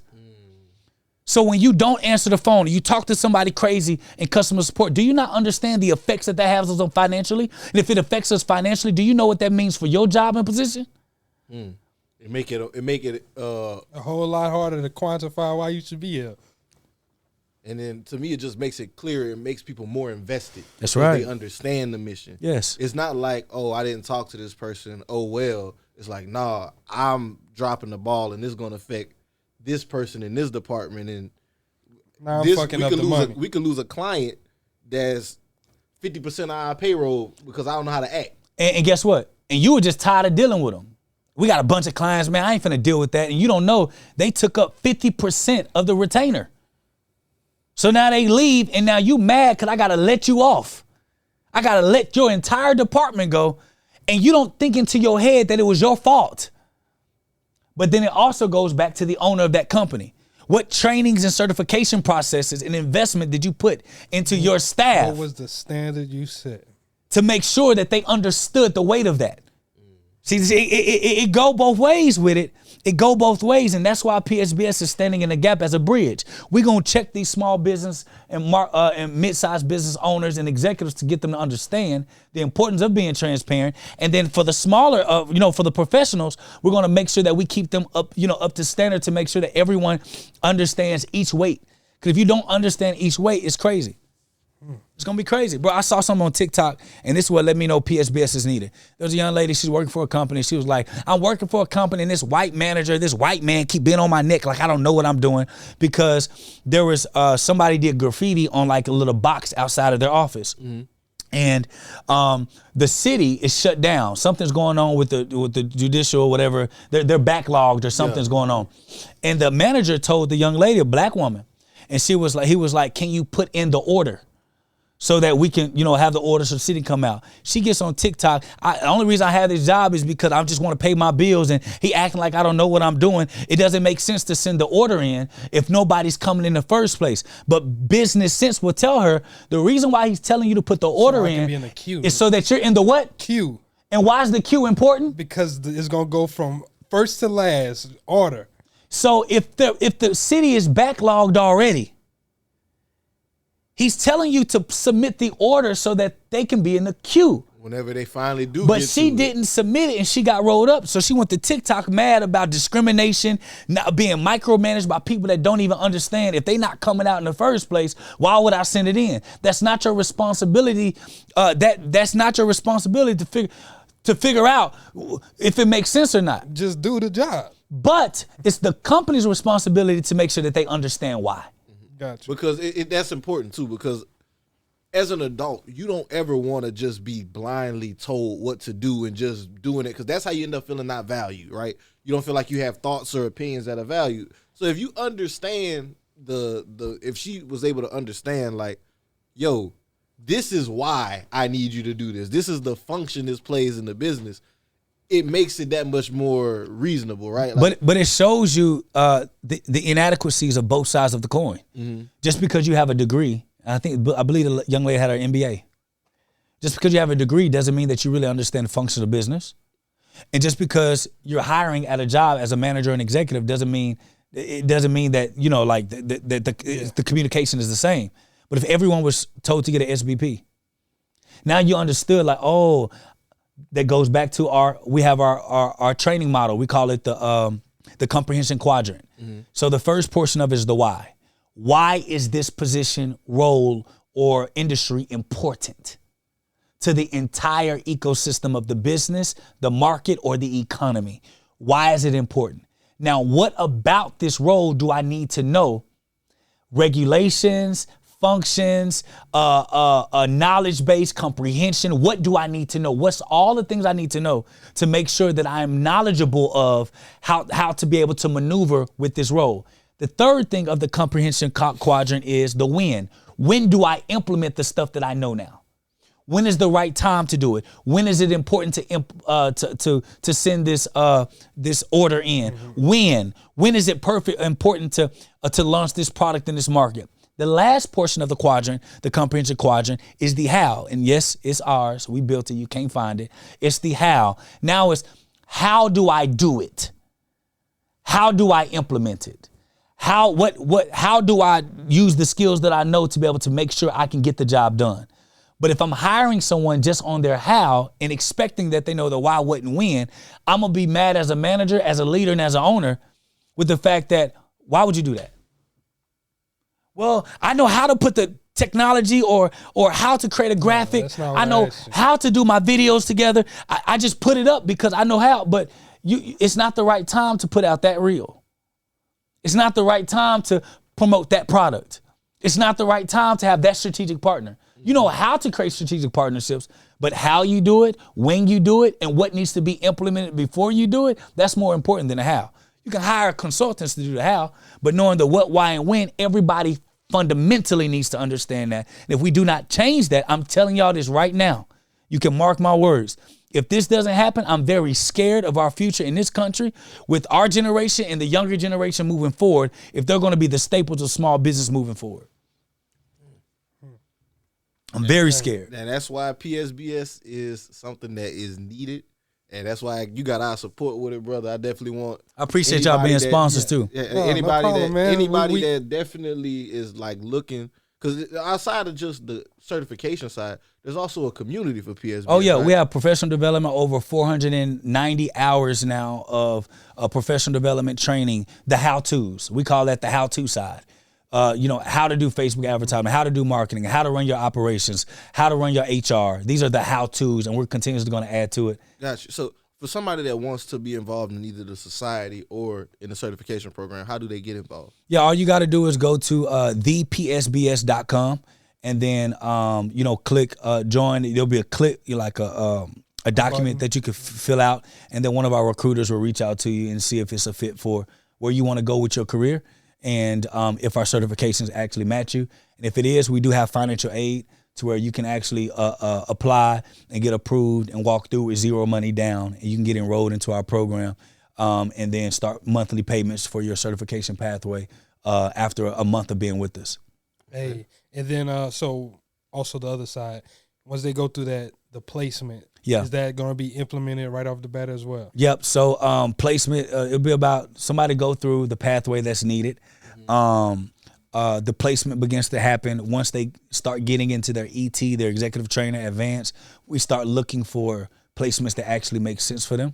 Gotcha, because you need to know the industry. Correct. And everything. But we also look at how engaged they were with their professional development on the other side. Because the certification teaches you the knowledge base and situational, but the professional development side teaches the how. So if I want to get a specialty in operations, I need to have watched a lot of trainings on professional development side, which is the society on operations and structure and stuff like that. So that when we're placing you, the person that we're placing you with knows that you're up to date on the know-how and kind of implementing. And the best part about being a part of our community while you're getting placed is the fact that you can always call and ask us with our open houses, our open hours, that you can ask us, these things are going on within the company. How can I, be a better add to them? And we can continue to give you that advice that you need moving forward. Okay, that's a bet. So the placements are good. And your first 1 or 2 placements won't always be the big dinger, right? The first 1 or 2 placements, those are your, we just want to get you more per hour than you're actually getting so you can prove your skill sets. If you already are coming with a proven record within your business that you ran for some time or a history with that, we'll be able to use that a part of your resume and then get you, higher placements to do it. But our overall goal is potentially in the future, we want to be placing top level executives within small and mid-sized businesses all over the country. So listen, guys, y'all want to get involved with PSBS, man, Private Small Business Society. We're going to have a link down there in the show notes for y'all. Y'all know we always got that for y'all. Y'all check it out. I encourage everybody to read the State of Small Business Rolling Report. Very interesting insights in there, man. I'm not going to lie to nobody. Very interesting insights. It's like, he is not just talking here, guys. When you start looking at the quantitative data behind this thing, we talked about it earlier in the episode. Man, them 200 questions, they get real deep.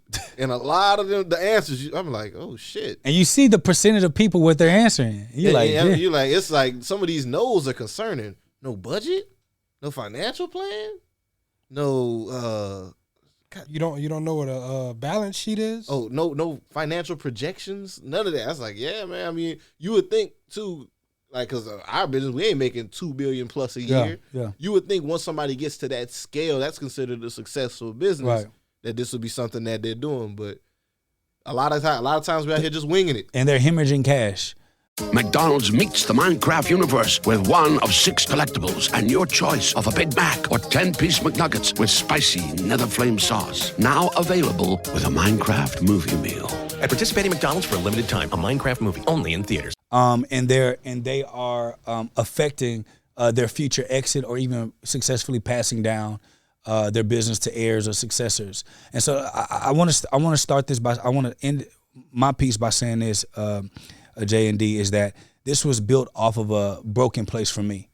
As a CEO, I found so many areas that I was weak at, subpar at, that I tried to overshadow with other things that the bigger you grow, you just can't.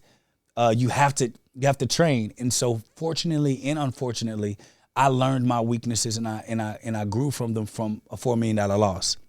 And our goal is to actually teach and train people in the right way from the areas that we failed at, what we didn't do good at, but also in the areas that we are good and capable at as well. And so when we talk about these dynamics, listen, we have some powerful people coming to the PSBS to come and work with us and help build curriculums. People from Goldman Sachs, people from Deloitte. We got some people from educational institutions that are going to come and add value too. So when we talk about becoming the standard, just us recruiting and our team and what we're looking to build, it's going to be something magical. Looking forward.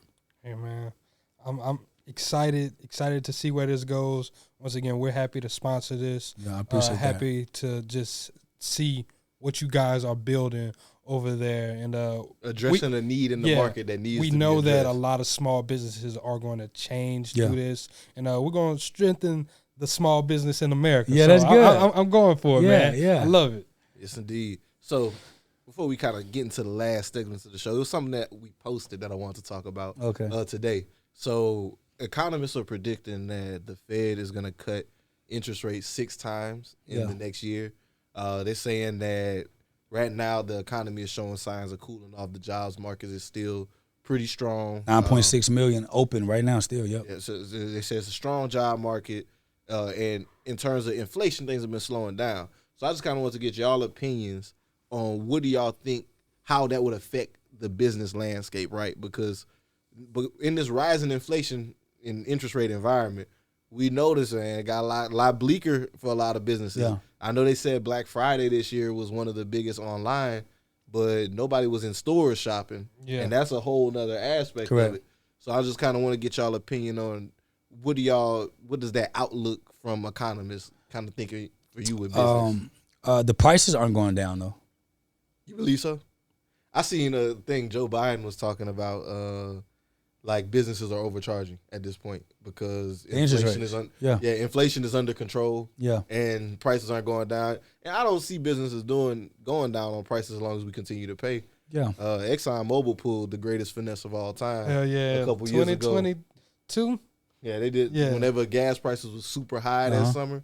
They're like, yeah, man, the supply chain issues. And then they double back. They're like, we had our best quarter ever. Record earnings. 12 billion profit. It's like, oh, okay, y'all bitches.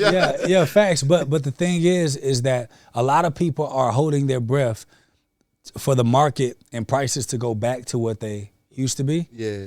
But I don't foresee, because you got to think about it. Why would the housing market drop its prices again? And so once again, this is taking it and looking at it from an economic lens too. It's supply versus demand and all of that too. Demand like the still outpacing supply for housing. Like the supply for the homes is not there. We got jobs, but do we have the supply of the human resources who can fill those said jobs? Yes. Or do they even want to fill those jobs? So once again, those are some of the things that I'm kind of looking at. I do think for the prices to fall, it's going to have to be something astronomical. Like, once again, like what you just said with Black Friday, a lot of people weren't in the store. So or buying online. They had a bulk of product in there. Are they just going to ship that product online and now, that covers for that? Or did they actually put in or produce product that's now going to sit on the shelves, and now it's got to come down because we got to move it. Let me ask y'all a question. When have y'all seen gas go back to 99 cents? But I have seen it go down more. To but what? 99 cents. What's the lowest gas been since we've been adults? Like 2 something? Like in 2020, that shit was low, nigga. It was what? What it was like? It wasn't $1.90. That gas was kind of cheap. Nah, man, that shit wasn't that cheap, bro. That gas was kind of cheap. I ain't never paid less than $2 for gas. Let me tell you what's going to happen when the interest rates go down. People are going to start borrowing more. You got more liquidity, access to capital, and they're just going to start buying products at this price that it is currently. It's an economic cycle. Again, you got pumping, you got contracting. That's correct. And all of that shit right now, until something happens to make us contract, it is what it is. I mean, they've been forcing contraction, right? That's why they've been raising interest rates. They're trying to make it get to that soft landing. But to Jake's point, well, how'd your prices drop? But exactly, people are still spending money. Still spending money. That's what I'm getting across too. Like, people are still spending money unless it's something astronomical that says we not spending money. These products are not moving. The demand is not there. We're not going to cut the prices. Yeah, and if interest rates go down, prices just going to actually start going back up again. Because you got to think about it. There's money's back flowing. Yeah. So the only reason that people aren't buying is because money's not flowing as fluid. So it's kind of that's all that it is. And so again, it's going to go right back to business fundamentals and structure, and just to make sure it's good. Because all I see is that if we don't stop, you're going to see a bunch of people on TikTok, on Instagram, because Meta just did a deal with Amazon that they're going to create some type of Amazon shop like TikTok shop has with Meta. Yep. They did it within the last couple of months. It makes sense because they've been had the shopping feature. But with Amazon, that's a different. Yeah, they didn't activate it. That's a different level of insight with Amazon, like how they just did that Black Friday. But TikTok's smashing right now.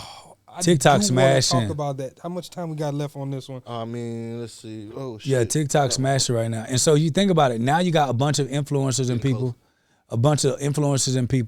They're just working for these platforms without any guarantee or nothing of income that can change at any time. Comp schedules can change at any time. There's no say so.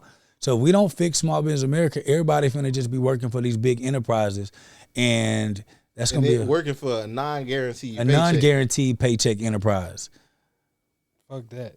That is scary. Fuck that. Think about it. And they can change comp plans at will.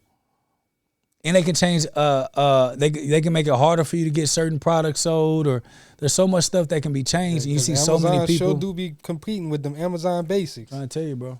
Hell yeah. Well, shit, we can wrap this one up, man. Do you want to do the questions? Because I mean, we asked them. Yeah, we that's why. I was, so we already know insurance is important to this, man. Yeah, so we're not even gonna go into that last spiel and everything. Jake, once again, appreciate you for the hospitality. Appreciate you for coming on. We love what you're doing with the Private Small Business Society. You seeing the need in the community as a whole, as America. It doesn't matter the color or anything like that, but just seeing that. The state of where small businesses are. Appreciate you for making this product, man. I am going to be enrolling in this as well. It's going to be good. We going through this. Yeah, we going through this as well. So you got any final words? Let them know where they can follow you. Once again, let them know where they can go to get into the society. Or once again, can they just do the professional development if they if they just want to do professional development and they don't want to get into the certification, they can just join the society as annual membership. Okay. So they can get the professional development that they need. If they wanted to just see how we train and how we teach, they can join the Private Small Business Society on the professional development side, just to get a gauge of how we teach and how involved our community is. We currently have over 2,020 active members that are inside of our community right now, all over the country, and honestly, all over the globe, because we do have some people that's in our society that run they have $1 million plus YouTube platforms that's in India. Like we got some quality people that's within our society right now that I'm excited about, regardless of color, Black, white, Puerto Rican, Asian. I love it. Money green. It's Black Wealth Renaissance, and we love to see green money. Yeah, y'all see the green behind them. Yeah, you see it. So, Jake, before we let you out of here, I actually have a request of you. What's up? I want you to give us the 10-question quiz, and I want to see where BWR stands. Yeah, bitch. You ain't read the questions and answers yet. Me neither. So that's gonna be good. Okay, I'm excited about that. David, you did that. All right, so put your phone down. So brother. y'all want 5 questions or 10 questions? You can give us 5. 5 questions. Put the phone down, little cheater. All right, so give them to us random because you might have read some. No, of I them really did. My mama was. This is gonna be multiple choice. All right. A, B, C, D. Okay. First question is, what is the primary purpose of a business plan? That's a question. What is the primary purpose of a business plan? A, to guide the operational strategy of the business. B, to keep track of employee performance. C, to calculate the exact profit margin. Or D, to monitor social media trends. A. What do you say? My initial answer was B. Okay, you going with B? Yeah. So the answer is A, to guide operational strategy of business. Your answer, to keep track of employee performance. Oh shit, I can remember what would be with Dan. All right, so we won't do 3 answers. I'll just do 4 answers. We'll do 3. So he'll be out. So if you remember. 2, which of the following is a key component of effective marketing? Okay, so which of the following is a key component of effective marketing? A, focusing solely on traditional advertising. B, ignoring online marketing channels. C, understanding and targeting the right audience. C. What do you got? I'm going with C as well. That correct answer is C. Yeah, I know that marketing, don't y'all? Hey, we got here somehow. Okay. I'm about to bat 1,000 on them. Okay. I really didn't look. But Now, these are the easiest questions. Yeah, I was about to don't say, get don't too get- excited now. This is the SBP question. Yeah, this ain't no, you know what I mean? All right, so 3. What is the main goal of customer relationship management? So CRM. A, to reduce the number of employees. B, to improve customer relationship and satisfaction. C, to increase the cost of goods sold. B. Going with B. Good, that's correct. To improve customer relationship and satisfaction. In a SWOT analysis, what does the S stand for? Strengths. Okay, you got it. That's correct. Let me ask the question off. That is good. Okay. Which of the following best describes market segmentation? Ooh, let's get it. That is a really good Okay, y'all one. ready? Market segmentation. All right. A, dividing a market into distinct groups of buyers with different needs. B, the process of setting prices for products. C, creating multiple marketing strategies for all customers. Or D, focusing only on the most profitable customers. A. What you got? Can you repeat A? A is dividing a market into distinct groups of buyers with different needs. And what's B? B is the process of setting prices for products. C is creating multiple marketing strategies for all customers. I'm going to go with C. Okay, the answer is A, dividing a market into distinct groups of buyers with different needs.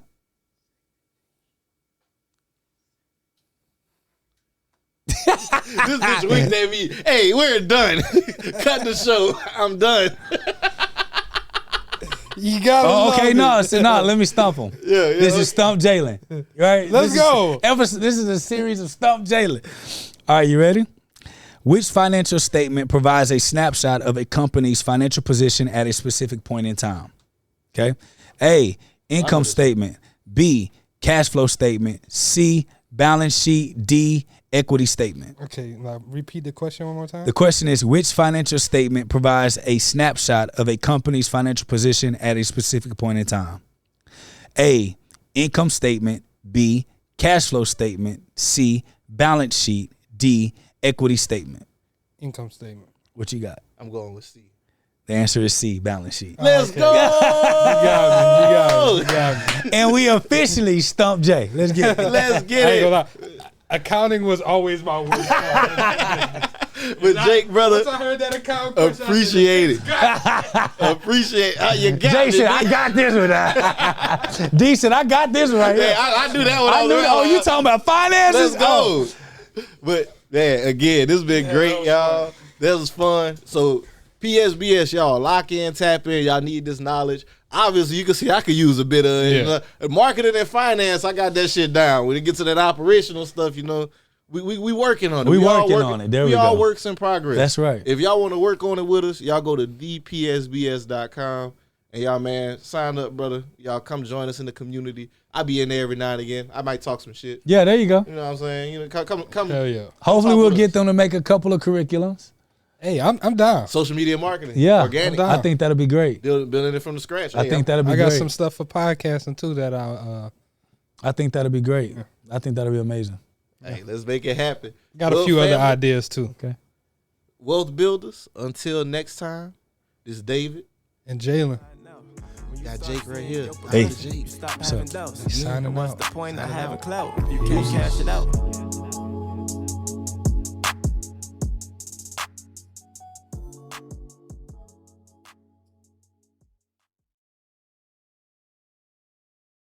McDonald's has entered a Minecraft movie universe, and Grimace, Birdie, and Hamburglar just spawned as new collectibles as part of a Minecraft movie meal with your choice of Big Mac or 10-piece chicken McNuggets with spicy nether flame sauce. Participate in McDonald's for a limited time. A Minecraft movie only in theaters.